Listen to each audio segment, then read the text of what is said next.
What if we are being manipulated on an indescribable scale throughout human history? What if the good and evil are really the same thing, and the supposed battle between those two forces is more of an act than an actual fight? Barry Fitgerald and Brian Allen, his co-author, have tackled the biggest questions of all. The Deception of Gods and Men is the title of their book. Barry Fitgerald joins me momentarily. Irish-born Barry Fitgerald has nearly 30 years' experience within the world of the supernatural, which has taken him to all kinds of levels of intrigue and mystery. His new line of research has taken him out of his comfort zone and into areas of Irish myth, legend, and folklore, leading him into shadowy depths of the underworld, not only in Ireland, but around the globe, uncovering some pretty shocking information. Barry, it's great to have you back, and I can't wait to get into this. Hi, George. It's great to speak to you. It's been some time since we spoke last.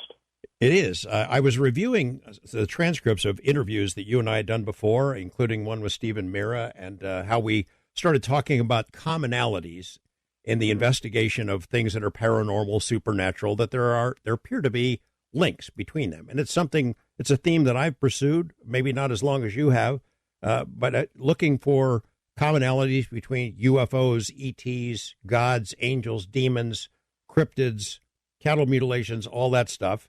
And there are some, and there are similarities that we'll talk about tonight. You've been chasing that for a long time, but it seems like in looking back, you were on the trail of this book a long time ago, and it seems like you've reached this conclusion, this place, in an uncomfortable sort of a way, that you're not entirely comfortable with describing your findings. Is that correct?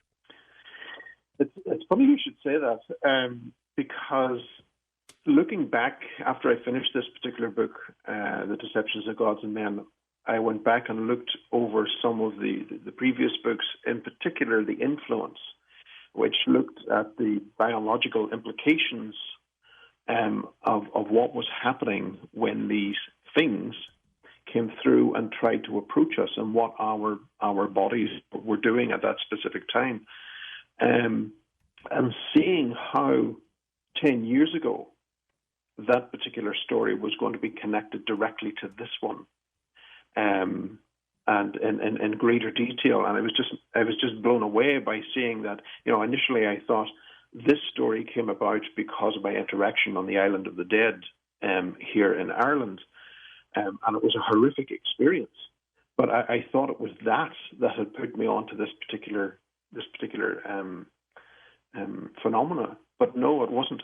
It was something that I had come across years before, which was playing itself out as the years progressed. And you're right. We were seeing this commonality that was filtering its way through a lot of the fringe research fields, and introducing high levels of deceit and deception. And that was something that was infuriating me. And, I got some feedback from a reader down in New Zealand. And he said, does this book mean that I shouldn't go near anything paranormal-wise? And I said, no, the book is not designed for that. The book is just to wake us up, to challenge what is coming through. And by challenging, then we will see the greater deception unfold. It certainly wasn't to scare people off. It was to make them change their perception slightly, not to accept the first thing that comes along.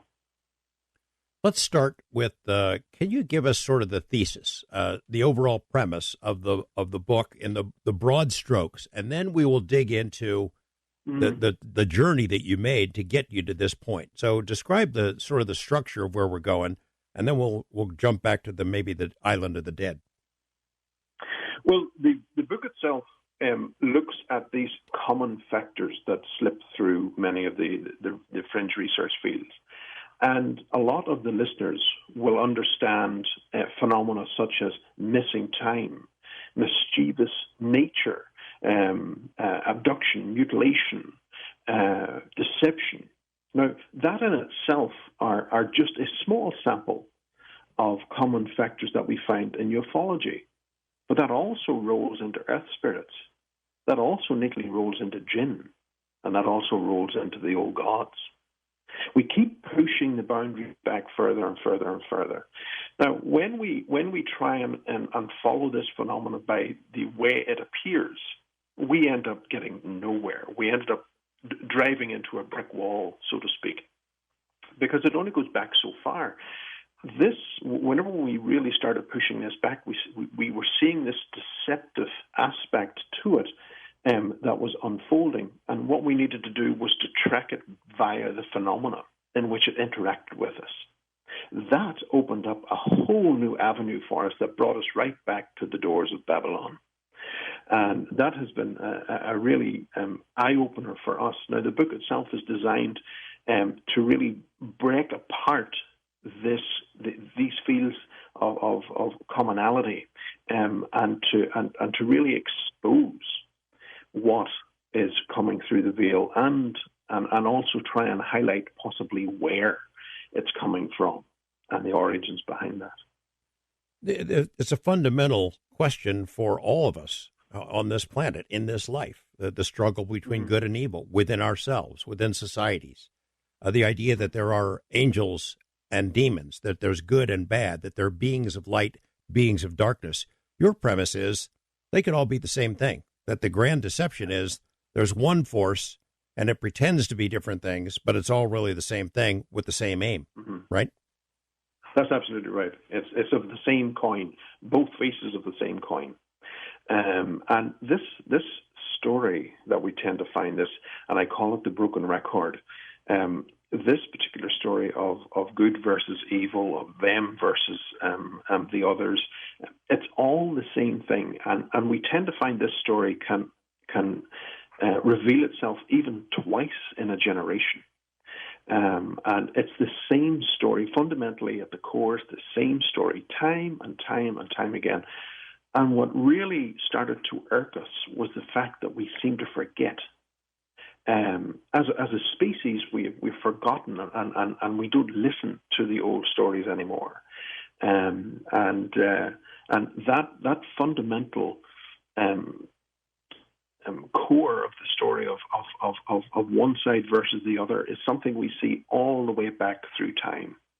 And the manipulation of us in particular always evolves itself around these subject matters. And that has been very, very damaging, I believe, for us as a species. But as we get further into it, we'll break it down and see what is hiding behind that, and primarily where it's possibly coming from. I describe you as, a boots-on-the-ground investigator. You go out into the field, you go into the pit of hell, you go into spooky places, haunted buildings. You try your best to confront whatever these things are head-on. You had an experience on the island of the dead. That can be sort of an example so people can get a sense of how you work and how fearless you are. Go ahead and tell us what happened.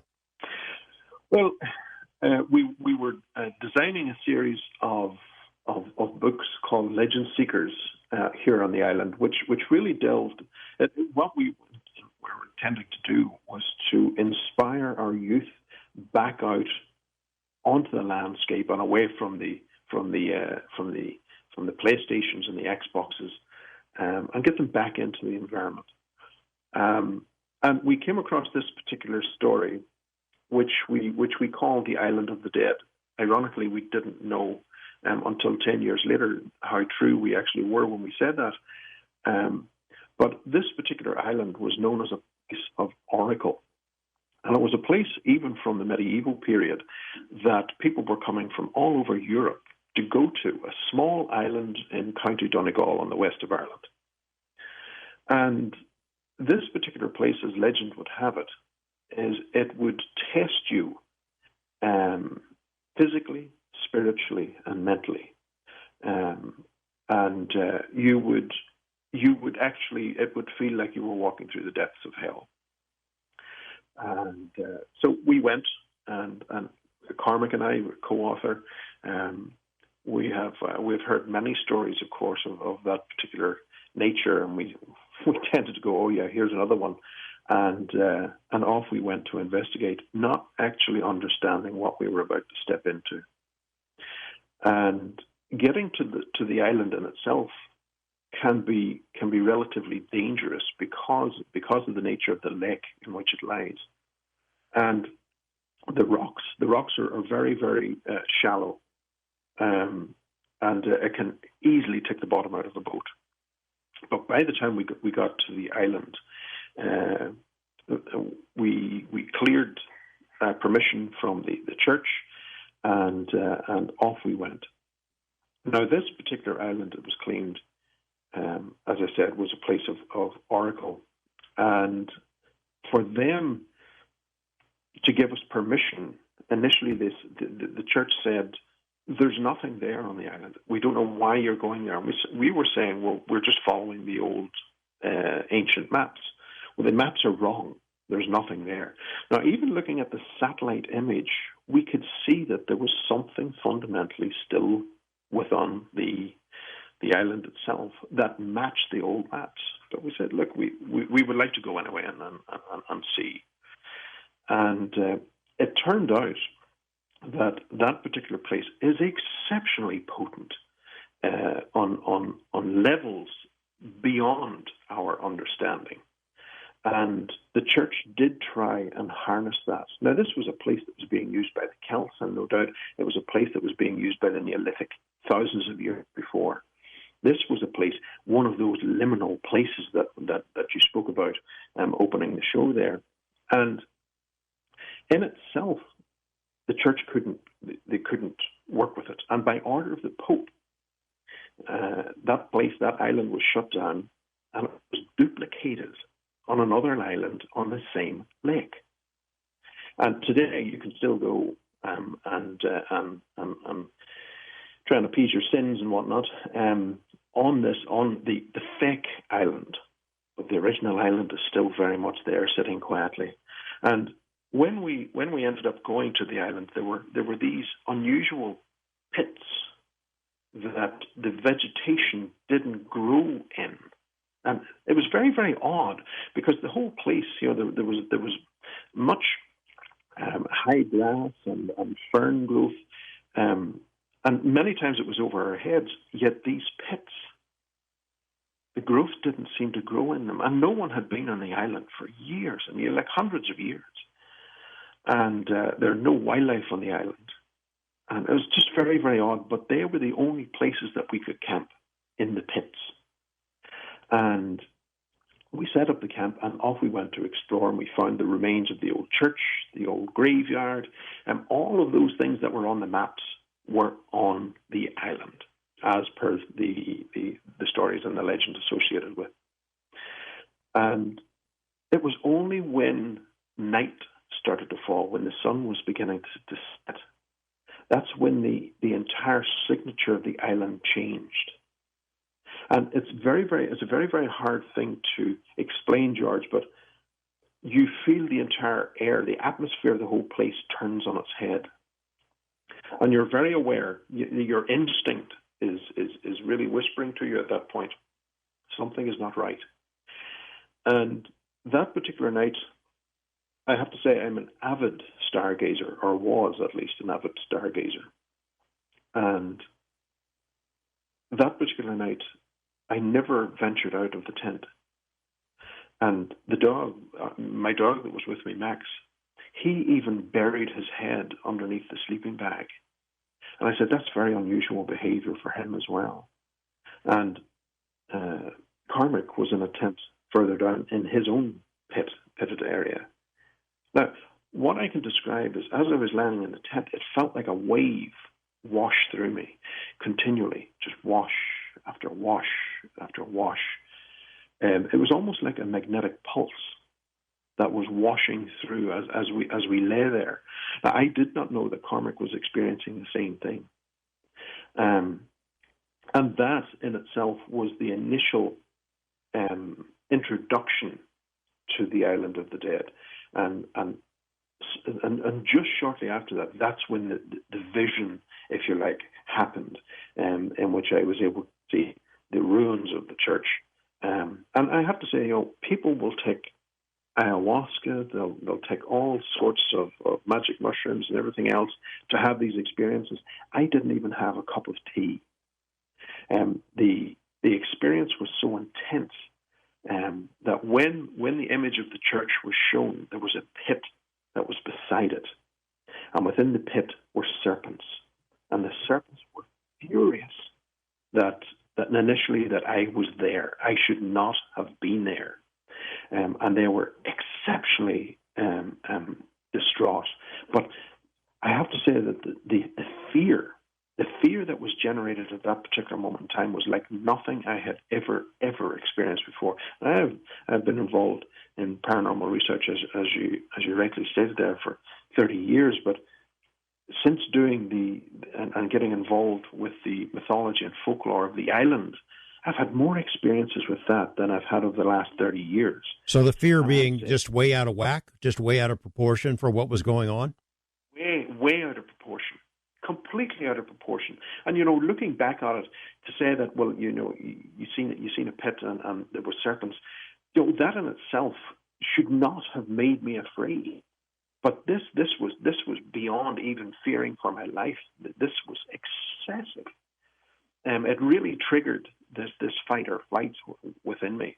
Now, come the morning, I have to say, by the time Cormac had woken, I had the tent broken down, and both myself and the dog were in the boat waiting to go home.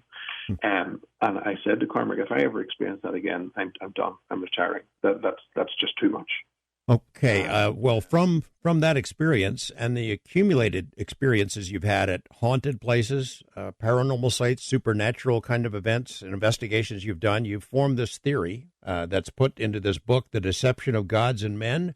And we're going to get to the heart of that theme when we come back. We're talking with Barry Fitgerald, co-author of a new book, The Deception of Gods and Men. And in a moment, we jump into the heart of his thesis. The book goes into including a story about a Reverend Robert Kirk, the Scottish Methodist minister, who had an encounter with unearthly beings, took him somewhere, presumably into what he perceived to be the underworld. And this is not a joking matter because he ended up dead. We're going to hear that story, how it relates to this theme, right after this on Coast to Coast AM. Barry Fitgerald, let's jump into some examples of the deception that you outline in this book. This Reverend Robert Kirk, the story you tell early in your book, who was he and what happened to him? Well, Reverend Robert Kirk, he was an exceptionally intelligent man of 1682.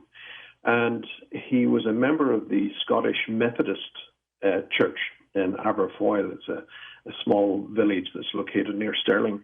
And while in 1682, it's alleged that he had these meetings with these beings on Doon Hill. Now, the Doon Hill is still very much there. It's still very much part of the village, and people still go there to try and commune with these things.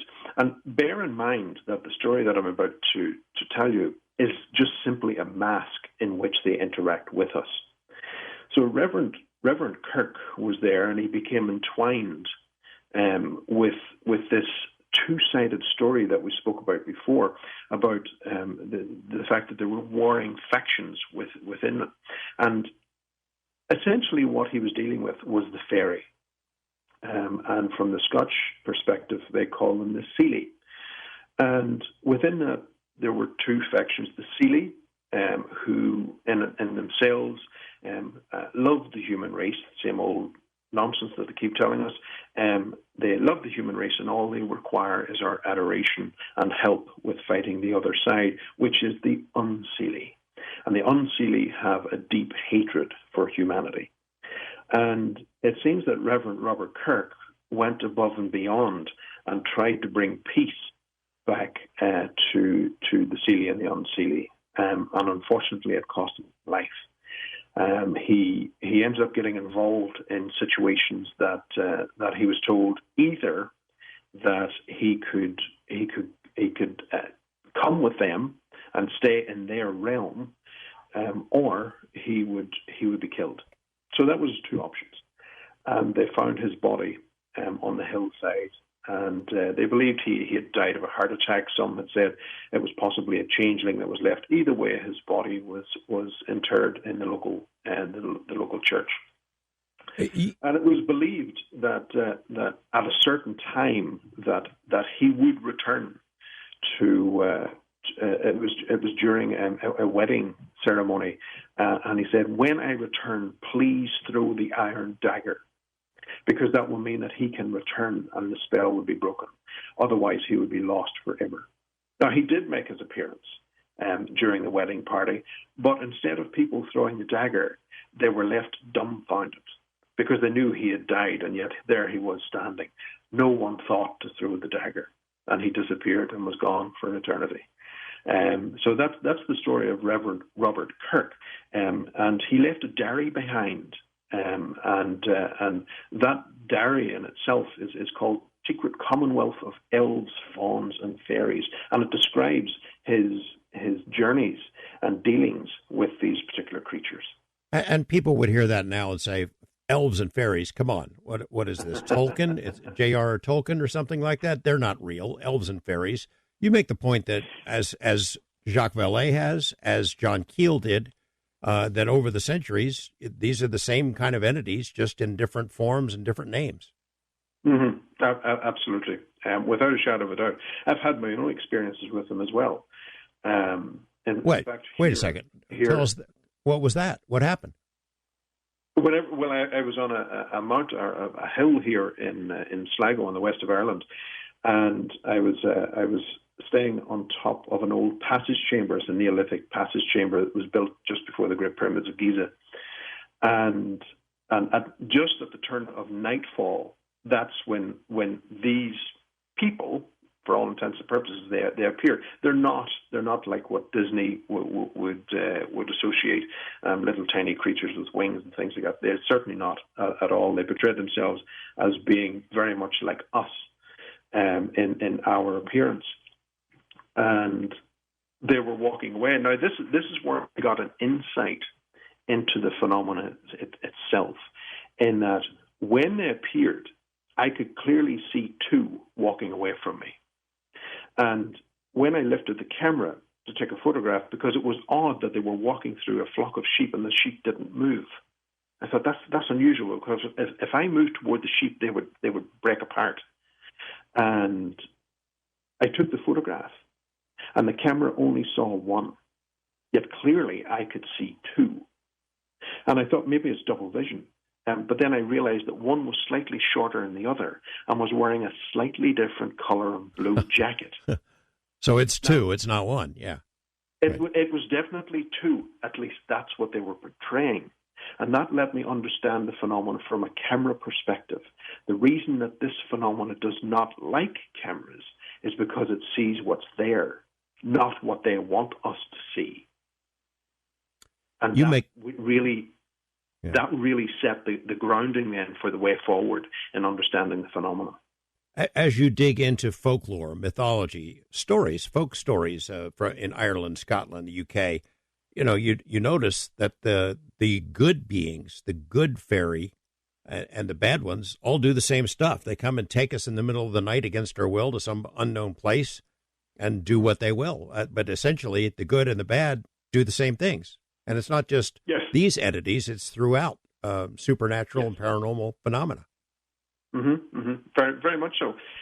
Really, when we look at the various different ways that we would interpret them, we see that the phenomena remains the same underneath. So angels and fallen angels versus demons. The good angels ones, the demons, good, the good angels are here to help us and protect us, right? Mm-hmm. Mm-hmm. That's another perfect example of the story. And a lot of people wouldn't like to hear that angels didn't exist before 584 BC. So the big question is, well, if they didn't exist before then, what are we calling on now? And that in itself, the book really draws out some very uncomfortable things that we need to consider about what we perceived things to be, how they wanted to be perceived, and how they hid their I suppose, their tendencies within those masks. Your theme, though, is that it's a false dichotomy. The angels as our protectors, as examples to be good, Yes. are setting this up when they're really working in conjunction with the bad. It's all of the same coin. As I said before, it's two faces of the same coin. And when we go back and we look at devils and angels, that's exactly what they are. You know, the fallen angels. What are they? They're angels. They're the same coin, just two different faces. And you delve into modern ufology, our perception of these beings of light, the Anunnaki, or versus the little grays who abduct us, but they're healing us. They take us on board ships and they heal us and they really care about us. Versus the reptilians who are really evil and want to do us harm. Basically the same thing. They're both the same, different sides Basically of the same coin. It's an uncomfortable truth. They're the same thing. And you know, there's another connection that we tend to see as well, and it's not readily spoke about within ufology. But we tend to see it more within the realm of the earth spirits, the jinn and the old gods. It's their aversion to iron. The Greys hate iron, along with the earth spirits, along with the jinn and the old gods. Now, why would that be? They all are afraid of it because they can't shut us down. And I've had first-hand experiences of that myself with the Greys and their aversion to iron. And I suppose to understand it, we have to understand the magnetic field is produced by the body itself. And understand that when iron is introduced to a magnetic field, it promotes the magnetic field, it strengthens the magnetic field, it becomes a lot stronger. Now, when we go back and we start looking at these particular beings and when they come to us in the middle of the night and do what they do, then we have to begin to look at our own biology and understand what is happening there, because a lot of these things will attack when our iron counts are low, and many have become anemic. For instance, the incubus and succubus, 9 times out of 10, they'll attack women over men. They'll attack when they become anemic. And so they wait for the iron to lower. But when you're wearing iron or you have a higher iron count in your system, they tend to stay the hell away from you. I guess the big question then, the obvious question is, what are they doing? What's the game? What are they after? Why do they need us? Why would they go through this drama of pretending to be good and protecting us from evil? Why deceive us at all? That's the old hook and bait. And that's the way that they manage to connect to us, is through the hook and bait. And that in itself, I suppose, you know, I heard recently one person making a remark. I can't remember who it was now just offhand, but I remember them saying, those who have the body win. And that is very, very prevalent with this particular phenomena. And that the end game is to try and hold on and use you as an anchor so that they do not return to that void from which they came.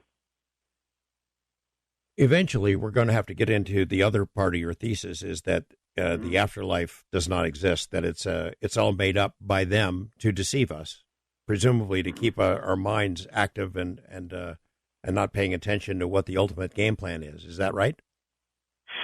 There is some things that we need to consider when looking at this particular phenomena and how they fool us. But to do that, we have to understand our own Trinity, our own sacred Trinity of the body itself. The fact that, you see, it becomes cloudy within today's world because we use the terms soul and spirit as and we find it interchangeable. But that was never the case. Going back through the old manuscripts and things, they were two separate entities, where today we've joined them as one. And to recognize that again, I think is very, very important, and to understand that the soul's responsibility was to make sure that this meat suit, the body, stays alive as long as possible, so that the spirit can experience. And primarily, this then really lets us delve into the area of the psychic, and the idea that, as we propose in the book, that all psychic phenomena is the actions of the soul. It's that keeps the body alive as long as possible. When the body ends up in a situation, for instance, where this phenomena tries to latch on, after that particular experience, sometimes people can find it very overwhelming, and they'll develop certain psychic abilities, prophetic of nature somewhat, and they believe that they're gifts from this experience. That is not what we put through in this book. What we are proposing is that is a responsibility of the soul. It is the soul that is stepping forward to the plate to make sure and try and make sure that does not happen again. You make the argument in many parts of the book that we really don't know what these things look like. The Greys, ETs, the reptilians. There are screen memories. They assume different shapes. They look like owls with big eyes to us, or deer with big eyes. And what we remember may not be what we saw. We also know that the UFOs themselves, which we assume is some kind of technology, that they change shapes. They appear, they disappear, they split apart, they mold together. They seem to be immune to what we understand the laws of physics to be, that they are, in fact, shapeshifters as well. So we really don't know what any of these beings or entities look like. Well, that is the truth of the matter. And that's why within the book we don't use names per se, because names are preloaded. And the use of demon, fairy, and stuff like that, we stay away from. There's an introduction to them, but we stay away from for the main part, because there is no identity behind them. They come from a place of absolute nothing, and we see that through the likes of the Skull experiment, which was conducted back in the 1990s in England. It was a 5-year study into the world of the beyond and what was coming through it, and we see it in other aspects as well. For instance, Robert Monroe, during his experiences as well, he comes across this particular phenomena and mentions it in some of his work. But for the main part, yes, they don't tend to have a physical form per se. That's how we perceive them. That's how they wish to be perceived, and that in itself comes from this understanding that during the first 20 seconds is vital when this contact is made, because within the first 20 seconds, the truth of the nature is usually given to us by our own soul, and that is delivered through the body's response. So with the first 20 seconds, we tend to detect whether this is right or whether this is wrong. But if it overrides more than 20 seconds, that system can be overridden by them, primarily because we're forced into the theta brain rhythm. And that particular brain rhythm is where we tend to do a lot of daydreaming. It's where hypnotic suggestion can be made. It's where meditation happens. It's also where false memories can be planted. So the body is being forced into theta. And that in itself has been a real eye-opener to come across. I'm still going through some of the paperwork from European scientists at the moment in which they were seeing main phenomena across Europe. Okay.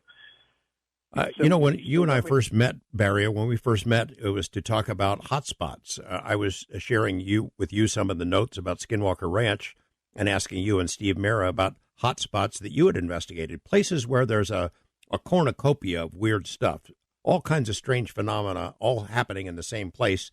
And the assumption was, I think, at Skinwalker, for example, as at places you investigated, that these are all different phenomena that happen to occur in the same spot. In fact, you suspect that they are all the same phenomena, just showing in different forms. Yes, we do. We're now following that particular line of investigation. And the magnetic hotspots, they're not huge by any mean, but what they are, what we are able to see is that these particular areas tend to resonate this particular type of phenomena greater than others.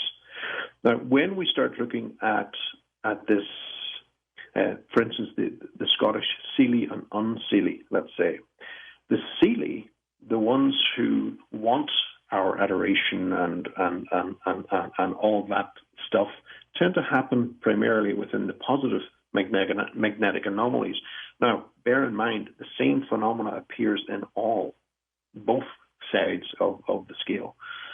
We tend to find the abduction, the mutilation, the UFOs, the cryptids. They tend to primarily appear around these particular areas. Skinwalker Ranch, as you rightly stated, is one of those areas. We're talking with Barry Fitgerald, who thinks there is no ultimate battle between good versus evil, that it's a false construct. There are no differences between angels and demons, since they both play for the same team. And he thinks the belief in an afterlife is a cruel hoax, manipulated in a grand deception rolled out by these entities that have lived among us and always have been here on Earth, that we're not going to heaven, we're not going to hell. It's a cruel joke. He's going to make the case, tell us why that's how he believes, right after this, in this hour of Coast to Coast AM. Barry Fitgerald, in the book, The Deception of Gods and Men, you rely on the skull experiments to buttress the case that you make. Can you tell us, for those of us who don't know much about it, can you describe what it was? You said it lasted 5 years, and there were some really strange experiences that you describe in your book. Describe the focus of the study, the kinds of things that they experienced, and what you draw out of that. Sure. The Skull experiment was conducted in the village of Skull, which is on the eastern shores of the UK. And it was during the 1990s, over a 5-year period, that the experiments were held, which was a sitting of seance twice a week. And during this seance, there were items that would manifest into the seance room, and it acquired such attention that there was a line of scientists wanted to be involved to witness this and experience it for themselves, and they did, I have to say. There were things like objects would materialize within the room during these seance sittings.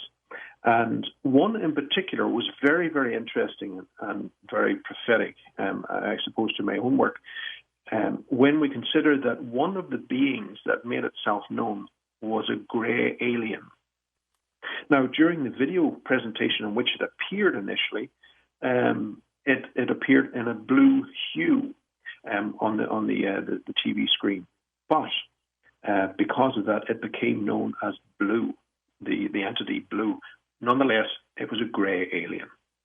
And some of the other things that would have happened, there were parts of the body that would materialize. For instance, sitters would be able to feel this hand touch them on the shoulder, and they would be able to feel the hand, the cold nature of the hand, and follow the hand onto the wrist, into the lower arm, into the elbow, and there was nothing above it. There was just this part of the body materialized. So all this phenomena was materializing itself within the seance room, including this doorway that seemed to fluctuate and ripple within part of the basement where the seances were happening. Now, as I said, this happened for over a 5-year period. The details of the book of the encounters by Robin Foy is tremendous and very, very interesting when we consider that in the later aspects of the communications and the information that was being passed from the void, that we started to see this element of deception begin to appear. Now, one of the entities that came through was known as Sharoness. And that happened on March the 6th, 1998, when this entity came through and said and claimed it came from a dimension of nothingness. Now, this is also something that Robert Monroe had also experienced, this aspect of this It was almost like a water of darkness that he would pass over during his out-of-body experiences. And he commented that there were things in the water that had a certain intelligence, almost a tribal intelligence, but sometimes would follow him back into here and now, which, of course, would open up the problems. But the skull experiment itself was vital in understanding a lot of this particular phenomenon. And that in itself allowed us to understand the nature of the soul that each of us have, and this idea that when the soul returns to the void, it brings back this aspect of the knowledge that was gained through the life here and now, and that itself, it collects into this what we today know as the global consciousness, and Edgar Cayce referred to it as the Akashic records. Now, each of us have the ability to access this particular area, and by using this perfected balance that we can attain within the trinity of ourselves, the body, spirit, and the soul. And from the pages of Opera Omnia, the texts speak of a power, the power a balanced soul has, and states actually that demons are afraid of a balanced soul, because the soul was there to protect the Trinity. And that in itself was exceptionally interesting to understand. Now, the soul, I should reiterate as well that the soul's job was to keep the body alive as long as possible.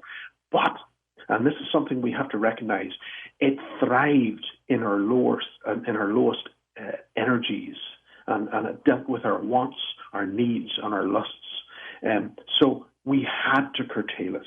We had to find balance within that. And because if it became unbalanced, it created all sorts of problems. But yeah, so that's what the skull experiment was about. It was about communicating with the other side to try and gain information and knowledge from the other side to help us know what was possibly coming. And in that communication, the other side being spirits, spiritual entities, where did they say they were from? Yes, they said that they were spiritual entities. And again, this is where we have to take a step back from that, and we have to look at the phenomena itself and the way it interacted. So that in itself, it could be very, very damaging if we go full in to the skull experiment. It's, again, as I referred to earlier, the hook and bait. The problem is that when we start getting information from these particular means, and they can come across many various different ways. When we get information, for instance, they tell us 4 things that are wrong, but they'll tell us 1 thing that's right. We have this ability to ignore the 4 lies that have just been told, and we grab onto the one that has been told that is truthful. That's hook and bait. It is that thing that really, it destroys the human race in its aspect that we completely ignore every other sense, and just acknowledge the fact that okay, everything else is, ignore everything else. It's just told me a certain truth there, so it must be right. And that's what we see through, and it's not just the skull experiment. We see this through all of the paranormal fields and the fringe fields as well, and that in itself is exceptionally damaging. We have to step back from that. And what I have found, whenever I start to apply this inquisitive nature to the phenomena, it is absolutely amazing how the moment that you become suspicious of the phenomena, it hightails it out of there. The communication stops, because we become suspicious of it. That happened with the skull experiment, right? It happened with the skull experiment. Suddenly they said, we're out of here. Yeah, that was happening there as well. And the skull experiment came to an end because they said they were getting interference from the future, and there was something coming back to interfere with the phenomena. And they said there will be no more communication from their spirit guides and the spirit team and everything else. But that was not the case, because later on, outside of the skull experiment, communication was developed again with the spirit team. So again, that's where we see another lie that has happened. That alarm bell should be ringing, but instead we ignore it. So these spirits on the other side, communicating with humans through the skull experiments, telling these humans that they are on the other side, they're spirits. They appear, at least in one case, looking like a gray alien. It made me think of, and you mentioned Aleister Crowley in your book, remember you think of the demon that he called up, something demonic that he called up that looked just like a big-headed gray alien. Yes, he did do that, all right. Aleister Crowley also felt, or came victim as well, to this idea that we could control it. And during one of the particular processes in I believe it was the Middle East, he had formed his safe area in which the spirit could manifest, and he would be safe. Instead, it stepped out over the circle and walked across and beat the living hell out of him. So there again was another lie that was placed in front of him, and he failed to see it. This idea that we were safe with it. It really is. It is something that within the book I really try and harness. That we need to get back to who we are. We need to start listening to our instincts and understanding what this phenomena is. You know, not to get off on a tangent here, but Bob Lazar, I know a lot of people have different thoughts about his credibility and everything, but one of the reports he said he read when he worked out there was about the soul, that the aliens, or these beings, saw us as containers, and presumably containers of souls, that's why they were here. That's what they're interested in. Yes. I can sympathize with that, because as I said earlier, he who wins the body he who has the body wins. Their idea that they want to come back to here, let's face it, as the skull experiment showed us, that they came from a dimension of nothingness, which in itself is exceptionally close to us. That dimension is very, very close to us here and now. So they want to come back. This aspect of the soul wants to come back and stay here as long as possible. And these beings, these spirits, have they always been here? Always longer than us? I have to say, when we're identifying, we shouldn't call them spirits. I see them more as soul shadow. There's two phrases there that I would use: soul and shadow. The spirit is gone. At moment of death, the spirit is gone. We do not have communication with the spirit anymore. It's gone. What we are communicating with in all our Ouija board experiments, within the UFO experiences and everything else, is the soul. That's what we are communicating with, not the spirit. It's a very different part of us altogether, and it is gone at point of death. So no afterlife. Oh no, I'm definitely not saying that. The soul, or sorry, the spirit goes somewhere. But it's interesting that when we go back far enough, and for instance, if we go back to the Norse traditions, who themselves adapted those traditions from people within Syria and within the Fertile Crescent, they were the people who were building these passage chambers, these stone mounds that appear across Europe and also appear here in Ireland. Now, I have mentioned them earlier whenever I said that I saw these two particular bodies walking away from me, which in Irish tradition we would call them the fairy. Here we also call them the she. Now, that in itself is probably a wrong term, because when we consider the she are the mounds, the stone mounds in which these things came through. Those were the places, those were the liminal places that our ancestors, the Neolithic, went to communicate with them. And it is these places, these stone constructs, that we tend to find these particular doorways that activate at certain times of the year.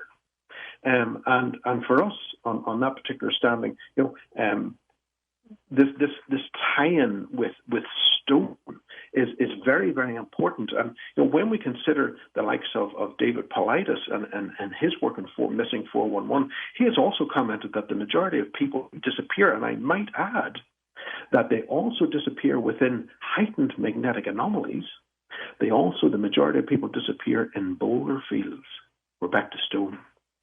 And when we look then at the idea of the fairy aspect, within England you have a particular entity known as a goblin.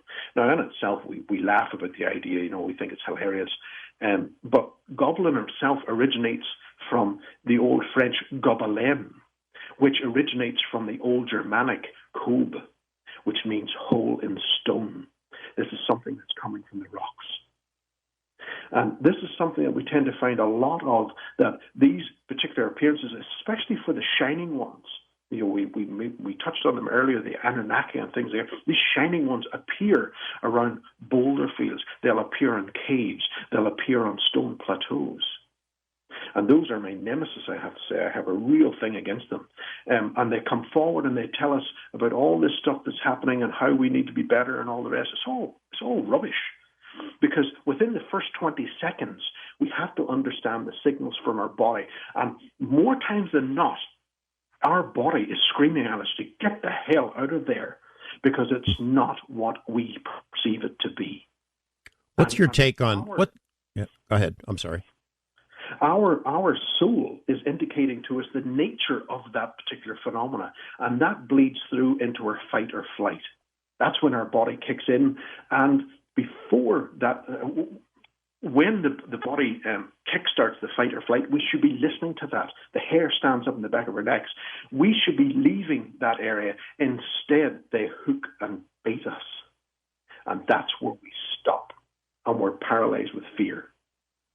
And the likes of various different appearances of the Shining Ones happen right across the planet. And Europe, of course, is no exception. The likes of Medjugorje in 1981, 6 children saw this aspect of Our Lady appear. And we have to be very, very careful about the use of lady on these particular terms, because a lot of these stories and encounters have been smoothed out over time, and the real details are within the first 20 seconds. The children that seen the entity at Medjugorje in 1981, they were frozen with fear. That speaks volumes. Our bodies are screaming to us, get away from here. But instead, within the first 20 seconds, it overrides it. And that's whenever it forces us into the theta rhythm. Lourdes is another example. 1858, St. Bernadette saw this entity within the cave, another rock face, in France. Now, bear in mind that this was overridden and smoothed out because the references to Our Lady didn't appear until later. Bernadette herself admitted that when she referred to the entity, she referred to it as that thing. Now, again, it speaks volumes of what these things are within the first 20 seconds. Our bodies, our instincts, our psychic, if you like, are all interpretations of the soul. It's how the soul interprets the environment around us. And our soul speaks to us through the reactions of the body. And it's how we interpret that and how we move that forward and how we can defeat the phenomena in the way that it wants to interact with us. Our senses can be manipulated and deceived, sight and sound and smell, things of that sort, but our innate sense often alerts us, even though our eyes are telling us something different. We're talking with Barry Fitgerald. Barry, in the next segment, I want to talk to you about a book that I think I read, has to be 30 years ago, called Gods of Eden, which had the premise that these entities have manipulated humanity on a massive scale, causing war and suffering and death, millions and millions of people. I want to ask you about your thoughts on that. Talking with Barry Fitgerald about the deception of gods and men. Talking with Barry Fitgerald about his new book, The Deception of Gods and Men, written with Brian Allen, basically making the argument that good and evil are the other sides of the same coin, that we've been deceived massively throughout human history, manipulated on a large scale. The consequences of that, as discussed by this writer, Barry, and others, is blood and destruction and war and murder, and we're going to get into that in just a moment, right here on the next segment of Coast to Coast AM.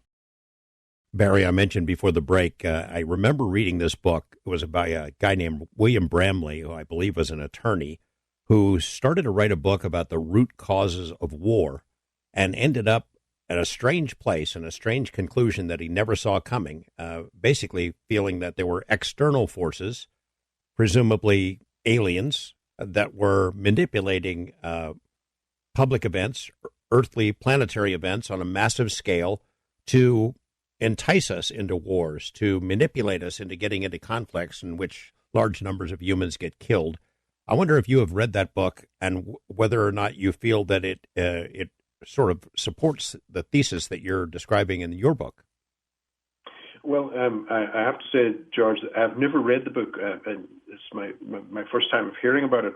But for me to understand this particular phenomena, which relates to that particular book, I started pulling on information from the Marian Library, which is an International Marian Research Institute in Dayton, Ohio. And that in itself, I started to look at this aspect of the Shining Ones, which we spoke about before the break. Who are they? Where are they coming from? Now, the Guardian newspaper on March the 11th, 2017, ran a headline, "The 1930s were humanity's darkest and bloodiest hour. Are you paying attention?" Well, that actually wasn't quite right, because what we tended to find within our research is that a decade before war breaks out, major war, their appearance in negative magnetic anomalies outnumber all others. So 10 years before a major war breaks out, we tend to see an influx of these particular Marian apparitions. These shining ones appear around the world. World War I, World War II, Korean War, Bosnian War, the global war on terrorism, they all made their appearance. Now, what does that mean? You know, from our aspect and our understanding of this particular phenomena, we then started to see another pattern, because our attention then was drawn to the negative magnetic anomalies.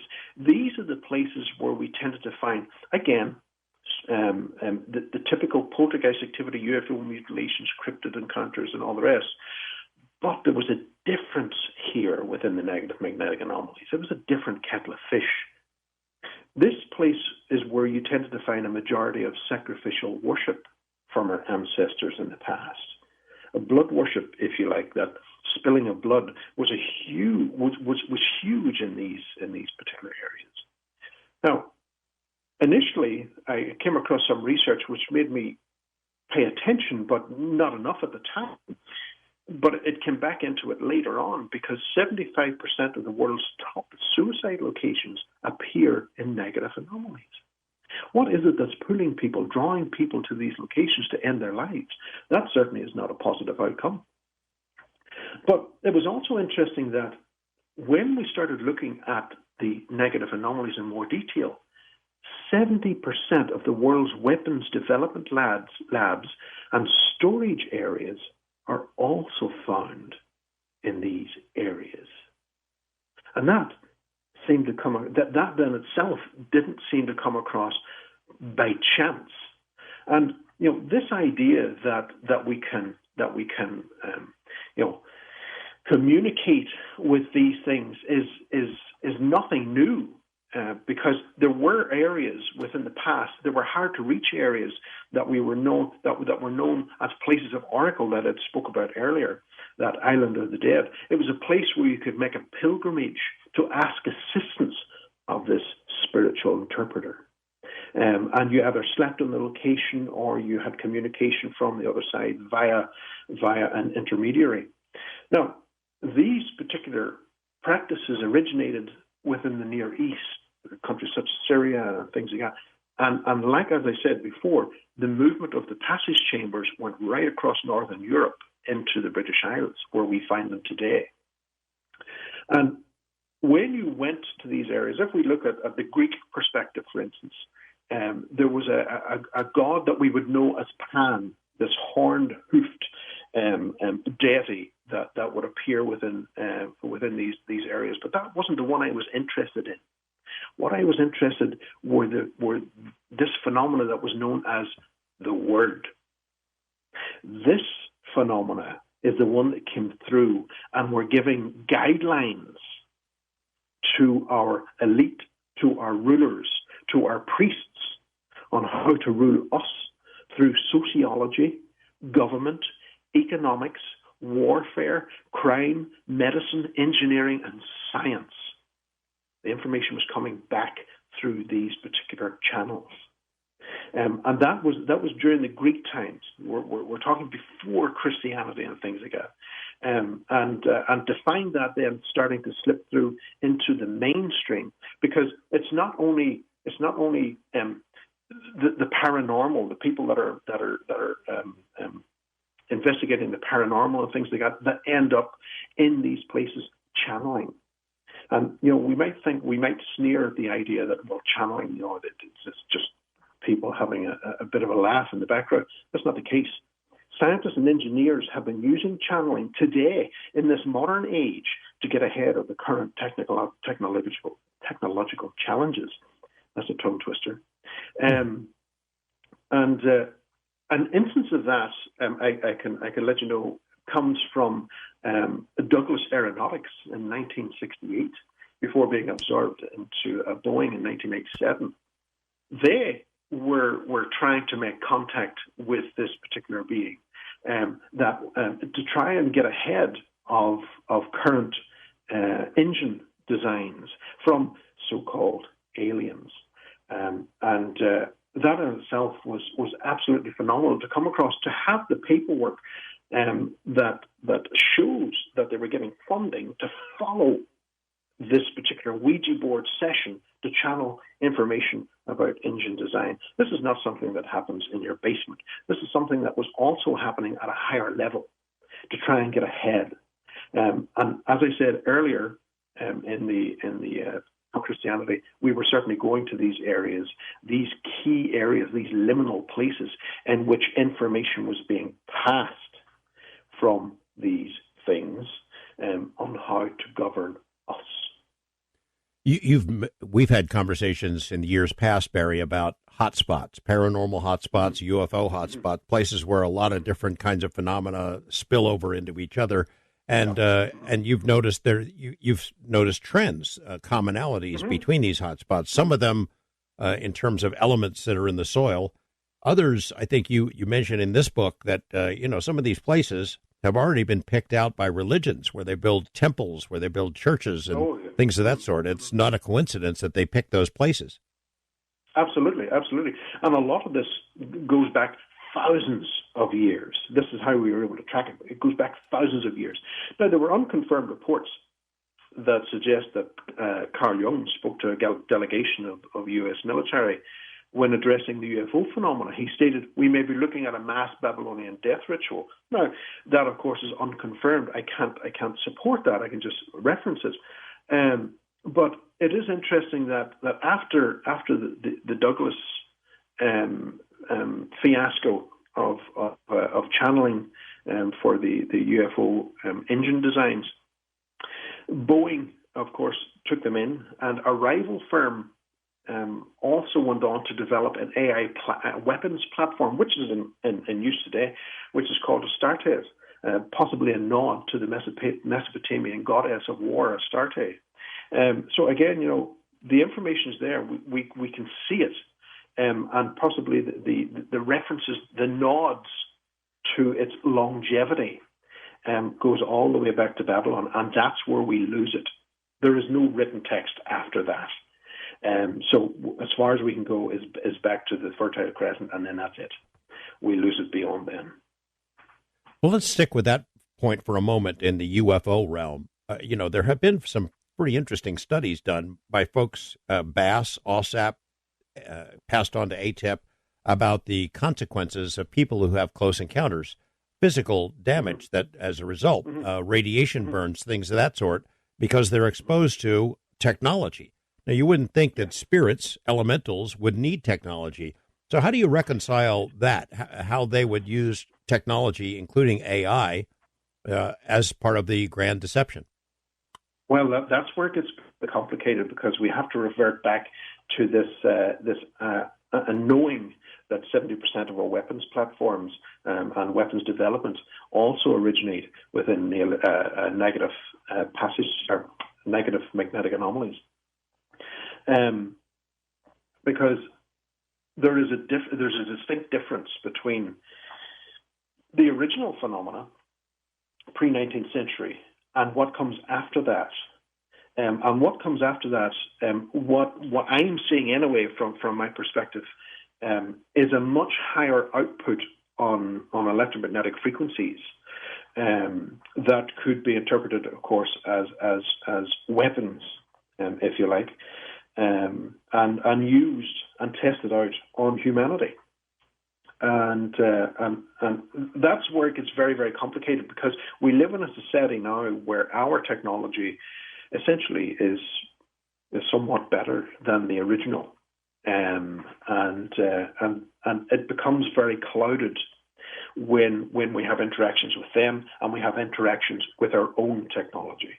And I tend not to get involved with our own technology because that's dark enough as it is, and my focus was primarily on what is going through the void, more so than what we have made contact with to advance our situation within the global platform and beyond.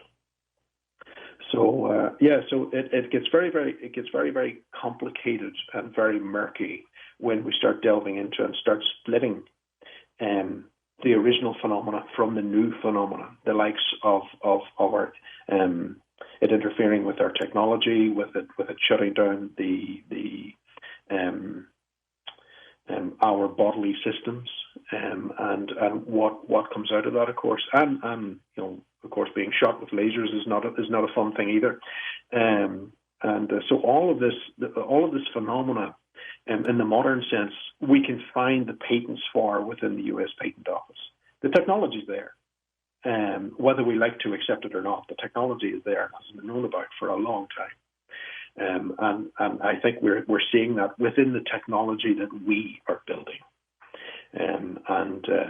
But that again is another subject. I feel, and I primarily deal with those of the ancient past. But you think that they could also adapt technology to carry out their ends? I find that they have problems developing technology per se. The way that they interact with us has never really changed. So they're exceptionally slow at adapting. And I think part of that as well may be from where they're coming from. And this idea that we have of time, for us, of course, time is linear. But for them, it's somewhat different. And we have many different tales within their mythology and folklore that speak of time operating differently when the victim is taken across. And we're told that maybe only 5 minutes could turn out to be 3 hours, or a day could turn out to be 50 years back here on Earth. So for them to come through and make their appearance, and then disappear back beyond the veil for, say, maybe half a day, you could be looking at 100 years that could have passed in between. So for them, time hasn't changed, which again shows itself within the phenomenon which it interacts with us. It hasn't really changed over the millennia. The technology that we are building is advancing at leaps and bounds, that in itself is far out surpassing what they are able to come up with. Yeah, well, if they can manipulate us on a mass scale, as you say they have demonstrated over the centuries, they can just rely on us to make the technology and to carry out their ends. Absolutely, very much so. And there was a lot of promise given to those powers that be of power, wealth, and greed, and that is the Achilles heel of the human race, and that is something we will never change from. Meaning that we will always fall for that. They dangle some riches in front of our face, and they'll get some of us to do whatever they want. Unfortunately, that is the way it is, and that's the way it's going to be. And that's the sad news, I'm afraid. I don't imagine this book is going to be all that popular with churches, with organized religion. I would imagine not. You know, the idea that when the soul, the spirit leaves, and the spirit, I didn't really delve too much within this aspect of the spirit per se. But there have been associations with the Old Norse traditions, pre-Christian, which appear to resonate with the idea of the river Styx, for instance, the idea that the dead crossed this body of dark water to reach the other shore, and when this spirit crossed to this other place, they went over this bridge, and they crossed through a gate into this particular area that was known as a real place of beauty, of rich green landscapes, which today we would see as heaven. You know, there have been instances of out of body experiences where people come back and say, "Well, this is what I saw," and they walked through a gate, and there was people on the other side, and there was all beauty and everything else. In the Old Norse traditions, that place existed, and you went through the gate, you got to the other side, and there were people there. That was a place of transit. That's where you met your friends and relatives and everything else, and then you went to where you were meant to go. But this is where it gets complicated and becomes an inconvenient truth, because that place was known as hell. And Saxo Grammaticus, he was a Danish historian from 1160 to 1220 AD. He describes hell as a place of beauty, replete with the green landscapes of late spring. It was a place in total contrast to the later Christian depictions of evil, darkness, and treachery, which were absorbed through the Greek traditions of Hades. And those, and really, really driven home after the Protestant Reformation of the 16th century. You know, The Deception of Gods and Men is the book by Barry Fitgerald, the theme being that spiritual entities, these others, have manipulated and deceived humans throughout our history, getting us to do what they want, overpowering our minds, tempting us with false promises. So is there something we can do to resist, to fight back? We'll ask Barry that and more, and then take your calls in this final hour of Coast to Coast AM.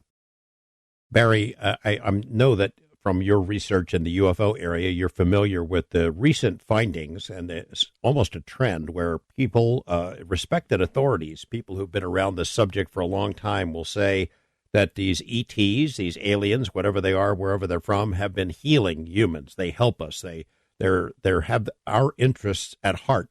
They take us on board their ships. They heal ills and illnesses, things of that sort, wounds. They really have are watching out for us. Is it possible that some of that is real? That there actually are ETs? I don't see how they could be mutually exclusive from the entities that you're describing. Some of the encounters can have positive outcomes. That is for sure. But when we start looking at the whole thing as a whole, that's whenever we start to see, like as before we indicated, the same phenomena of the same, or the different faces of the phenomena of the same coin.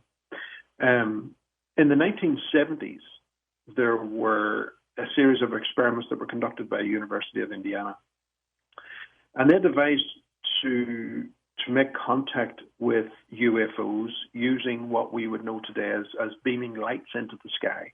This wish to make contact with the UFO phenomena, and they established the primary contact with these lights that flash back and everything else, but they just didn't understand the phenomena itself.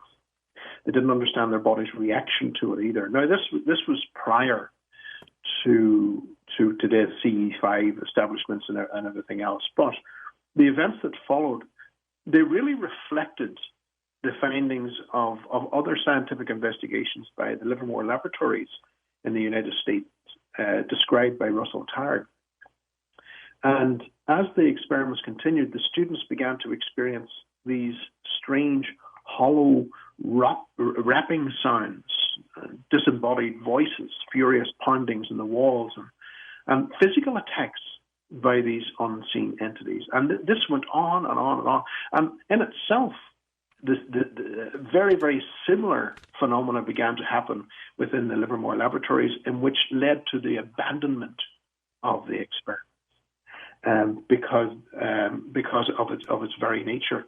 Now, that in itself, of course, is just a slight overview of where we see this commonality coming down through it. And some of the encounters, as I say, have been positive in nature.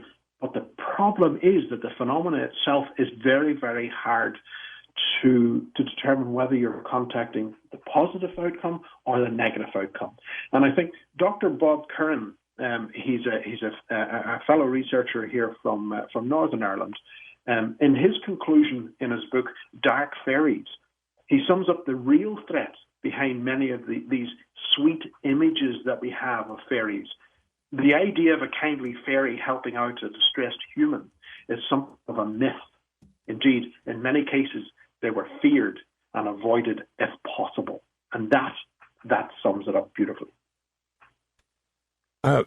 So is there, in Vallée, Jacques Vallée, his passport to Magonia, he came up with the idea, along with John Keel, the idea that these same beings that we describe today as aliens or ETs are essentially the same as elves, fairies, goblins, creatures of folklore that were described centuries ago.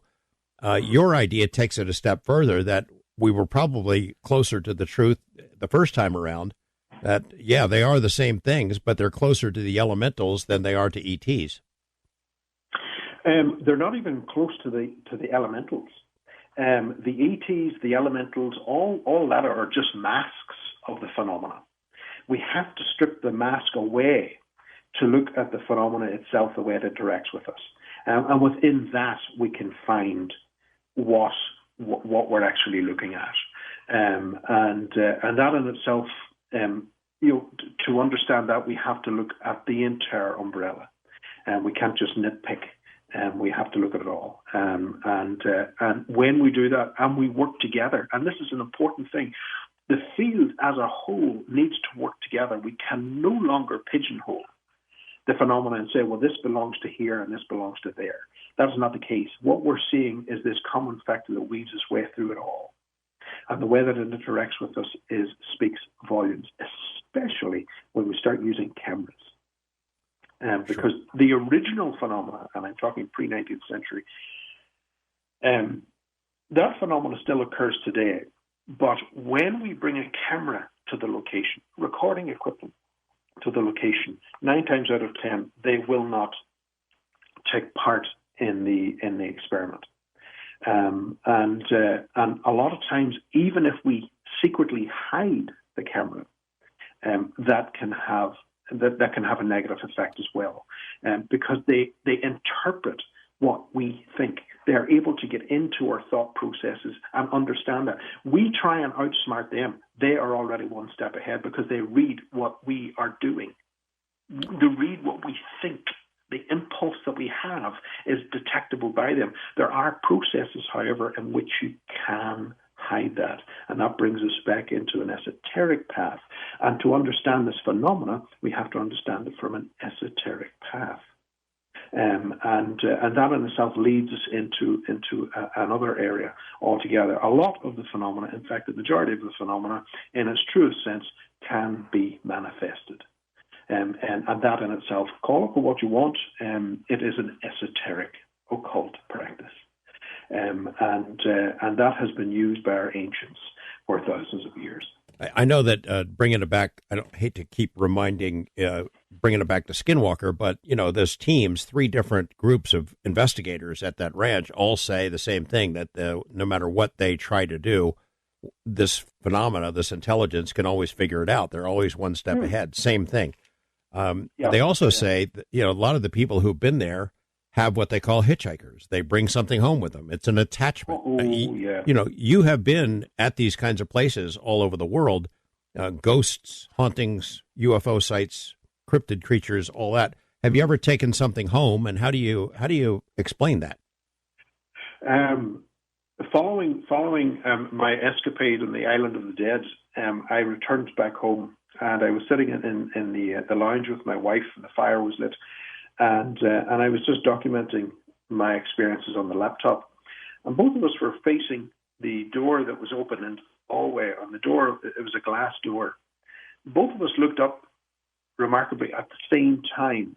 And standing in the hallway was a dark shadow looking at us, standing in the hallway.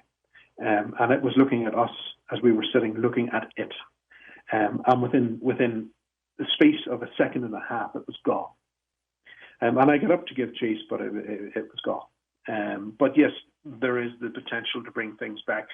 You know, there was a series of experiments that were conducted some time ago, maybe 10 years ago, EVP experiments. And these experiments went right around the world. And the same question was being asked time and time again. How do you see us?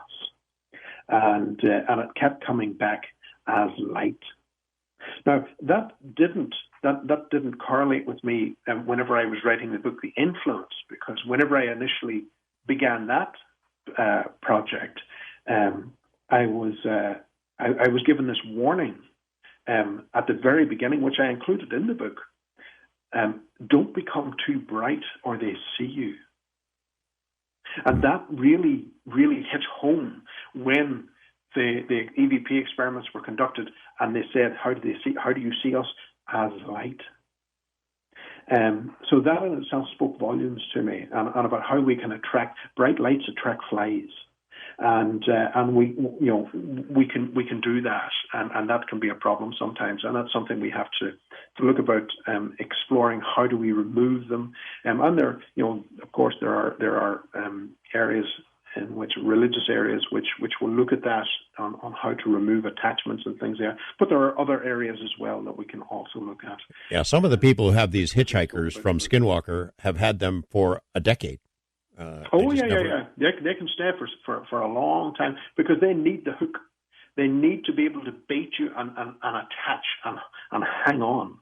Because if they don't have an attachment initially, if they don't have an attachment to us in whatever form, they are returned back to that void, that place of nothingness. And so they need to try and attach to us whatever way possible. And through that, of course, is the hook and bait, the deception. We'll take some calls. East of the Rockies, Joe in Long Island. Hi, Joe. Good morning.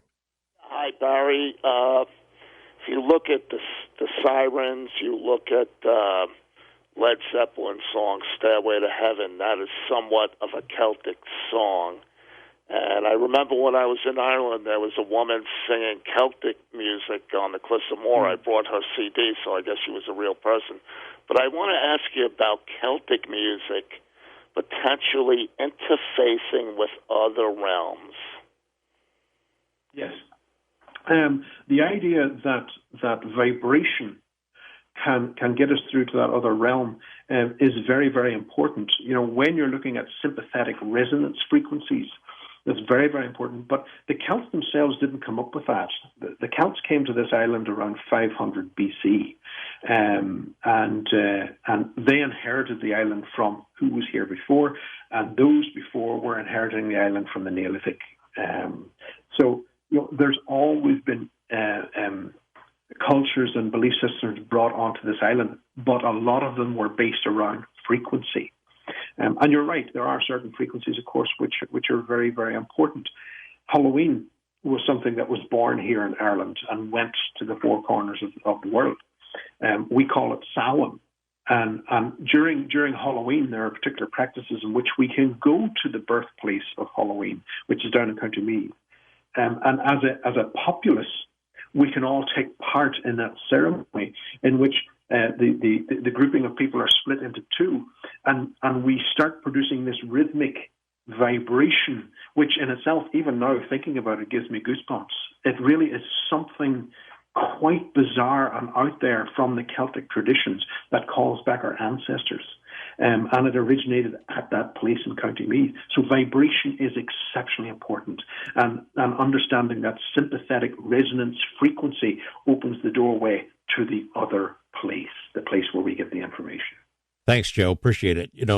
Barry, my grandmother was Irish, and I have relatives there. I've never been, have planned it a couple of times, and it's fallen through. But I sometimes wonder if that is where my appreciation for these subjects comes from. It's something in the Irish DNA. There is something in that. I have to say, and I went through my own DNA analysis to find out where does this meat suit come from, and I was very happy to see that over 50% was Celtic. Part of it was belonged to the Nordic regions, and part of it Greek. And I said, well, I am exactly where I'm meant to be. And it really was one of those binding factors to this land. And you go through life wondering, is there anything else that I could be doing? But I'm exactly where I'm meant to be. Yeah. And that was proven through that analysis. West of the Rockies, Boyd in Seattle, Washington. Good morning, Boyd. What's on your mind? Good morning. Can you hear me all right? Yes. Yes. Great. Yes. Because what Mr. Fitzgerald is saying is, I don't know if this is just set up for me alone or what's going on, but what he's talking about is happening right now at this moment. It's been happening to me, and people think I'm crazy or I'm hopped up on drugs or something. But what he's saying, I see things. I see art in walls. I cannot help but see it. I don't really want to talk too much. They threaten me. They promise me things. They accuse me of things, but then they want me to do bad things. I don't know if this is just rigged up. I've got I don't know if it's demons or what, but it's like I have 40 different theories that are all plausible. But what Mr. Fitzgerald is talking about is something. Especially the Ireland thing you just said. It talks about that. Fain, what is F-A-E-N? Fiend. I thought I looked it up. It meant devil or something. It's Irish, but things are happening. What, Boyd? What is happening? Tell us what. Give us a little laundry list. Well, without sounding convoluted, I wanted to say this: if people would look at their walls, but be careful. The walls, if you put a piece of paper over it, it's like my higher power, my soul, my spirit. I see what people are doing, and then I didn't go look for this stuff. I didn't know anything about it, so I went over the wall with a piece of paper and a pencil, and it was telling me all about somebody I knew. It had different handwriting. It had my dad's. My dad's been dead since 90 or 2000, excuse me, and it's in handwriting, in his handwriting.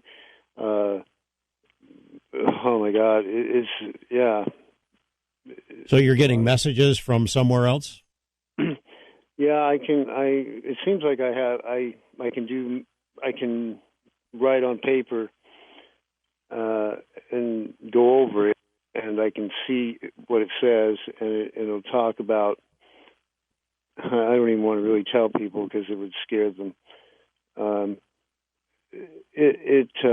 Like we have to pay for our sins. That's hey, one. Boyd, I'm not following you. So, what are the messages saying? What are they telling you? Well, you just if you ask it a question, I'll ask a question. Like what? And let's say I want to know. Okay, for example, my dad's been dead. He was from New York. It says that my father was involved in the Brinks robbery, and I'm not crazy. And it talks about other people I know. A lot of it is just death threats and also, oh gosh. I'll tell you what, Boyd, we got about 2 minutes before we go to the break. I'm going to get Barry in here and sort of react to what he's heard from you so far. Barry, what's your take on this? Boyd, thanks for calling in. First thing I have to say is that it sounds like you possibly have initiated contact with them. In the past, something has happened in which this doorway has opened. The doorway itself can be just intent, an intent to make contact, whether it be a passing of someone that you want to make contact with. That intent to open the doorway can allow these things through. Fear is a big thing. They will try and control you through fear. But the moment that you take that fear and throw it to the side and challenge it back, and understand that what they're telling you look for that hook and bait factor. They'll tell you 4 lies and tell you 1 truth. Identify that and understand that all that they are telling you is not true. They may tell you 1 or 2 things that are true. Do not accept it. Break contact. Take back your command. Take back your seat, and understand that they only rule on fear. Boyd, thank you for the call. Good advice from Barry. Appreciate that information. We'll get back to the phones in a moment. We're talking with Barry Fitgerald about The Deception of Gods and Men, his book, co-written with Brian Allen. The phone lines are pretty much full, and we'll get to as many of your calls as we can in our final segment of tonight's program, Coast to Coast AM. It's been a great conversation with Barry Fitgerald, author of The Deception of Gods and Men. Our final segment begins. We're going to the wildcard line, Myad in New York. Hi. Good morning. Good morning to the beloved Coast family. This is such a fascinating program. First, a philosophical comment, and thank you for that song. That just soothed me out of the blue. And I want to say that I understand about the idea that the greed, the war-making, the insanity, it seems like a portal of hate and violence has opened it up. The execution by state actors in your face, never should have a gun, and on and on. But I recently discovered Kay Tempest, the last name as in a storm, K-A-E. She's possibly a late 20-something. She's a young generation spoken word artist with genius graphics and musicians with her. Please see, everyone, People's Faces, Salt Coast, and Hold Your Own, and much more, because she speaks of the peace that she gets from People's Faces. Extraordinary artist that soothes my soul and keeps me from despair. But my question is, and thank you, George, for mentioning, because I read Gods of Eden some time ago, and I want to share some resources and get both your comments and familiarity, and George, you're possibly bringing on some of the authors. Well, the late Percival, I can't think of his last name, Thinking in Destiny, and he explained about the elementals. I want to know, Mr. Fitzgerald, if you're familiar with recent Nexus articles, and George, too, because the recent March-April issue has one called Mass Psychosis and the Rise of Totalitarianism, and that's connected to the school, SKOL, which is a transcript, I believe. And the prior issue, January, February, Invisible Predators, Paranormal Entities, and Cloaking Technology. That's an actual invented technology. And the other article relevant is called Malefic Entities, Sinister Beings Humanity Can Overcome. Also, speak on the archons, the ARCHONS, and let's be hopeful, because, as Bucky Fuller said, utopia or oblivion, and the young people, they have our backs. Thank you. Thanks, Myad. You always give us stuff to chew on there. That's a lot. Let's start with this. I think, Barry, you are optimistic about fighting back and overcoming, right? Oh, yeah. Absolutely. It all comes down to choice. We have a choice. And it's, although sometimes the choice may seem somewhat obscure, there is always a choice there. And we can make that choice to do good, or we can make the choice to do bad. We can decide, okay, well, what they're telling me, I can follow the direction and gain all the wealth that I need and power and everything else, and more to boot. All I have to do is turn my back on humanity and stand on those in the lower echelons. But we have a choice. We can turn away from that. It always comes down to choices. Do you know about the archons, Barry? The archons, yeah. Now, of course, within common school of thought, the archons came from space and came down and started to rule the human race. But the traditional use of the word archon from the scripts identify archon as being someone of foreign stature, and that particular address and use of the word archon was usually derived to a Roman ambassador, someone who was ruling that particular area at the time that those ancient scripts were being written about, and that has been convoluted and distorted through time. To now, we see the archons as being something which is outside the planet and is governing the human race. Well, that initially that use of the word was not meant for that particular purpose. It was destined for a more down to earth address of a ruler of a foreign land. Oh. By the way, my ad, the Nexus magazine, I do get it, and it's always got packed with interesting information. That article you mentioned about cloaking technology is one that we've addressed here before. Our guest, Robert Guffey, who wrote a book called Camelio, believes that this is technology being used by our government, by government agencies, to sort of manipulate and scare the crap out of citizens.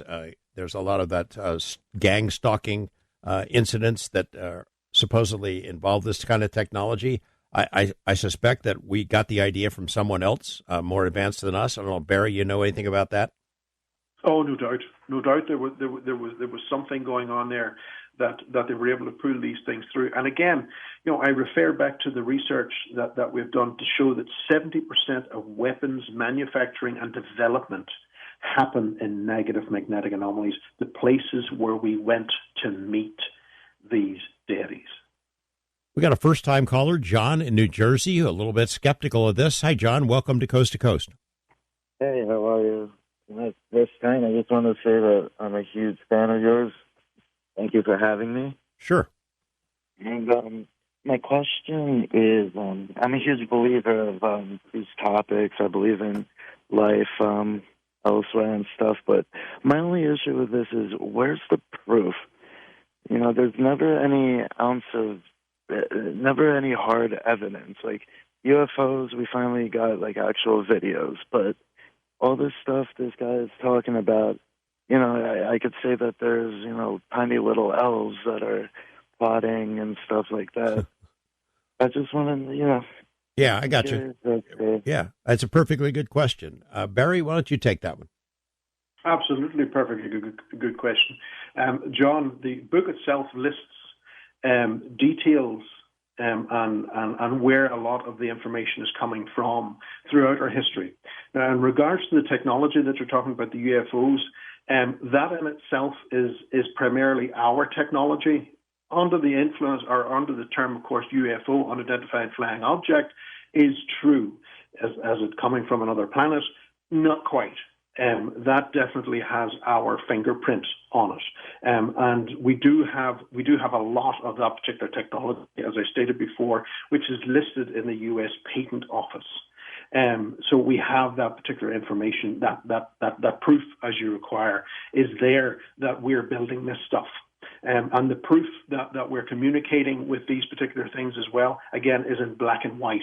That engineers and people such are using and have been using Ouija boards to contact these beings from the other side, these things from the other side, to try and gain a foothold at again, developing more power, more control over who's on the surface.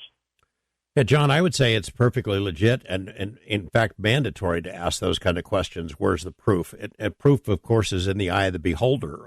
What's enough to convince somebody that something is true is not enough for somebody else. The proof of UFOs as being actual physical craft is pretty substantial. We're now just seeing what our U.S. government has been collecting over a long period of time, but sensor data, photographs, videos, pilot testimony, up close and personal, physical effects that have been imprinted on people and environments, those things are all real.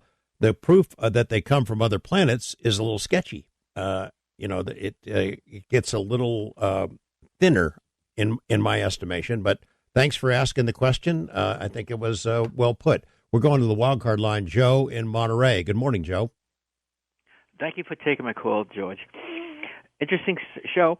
Barry, I love the work you're doing. Lots of people won't accept it. My question is, how can we go beyond this seemingly a matrix? Can we become spiritually evolved enough, like, let's say, in cosmic consciousness, to be able to see through the facade? And can we be more effective as a spiritual being to defend ourselves and probably form some kind of a protection for ourselves and this planet? Thank you, Barry.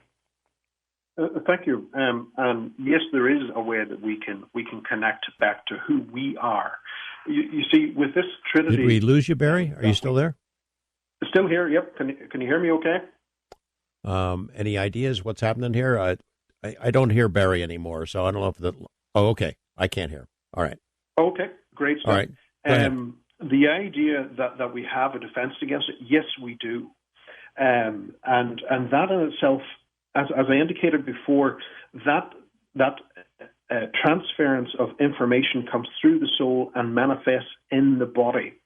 When our souls pick up, our souls or shadow, when it picks up that what we're being told or what we're encountering is not what it portrays itself to be, what tends to happen is that our fight or flight engages. Now, this may not be a visual representation. It can be something that you sense that will kickstart your fight or flight. Now, unfortunately today, that fight or flight response can be affected by what we eat.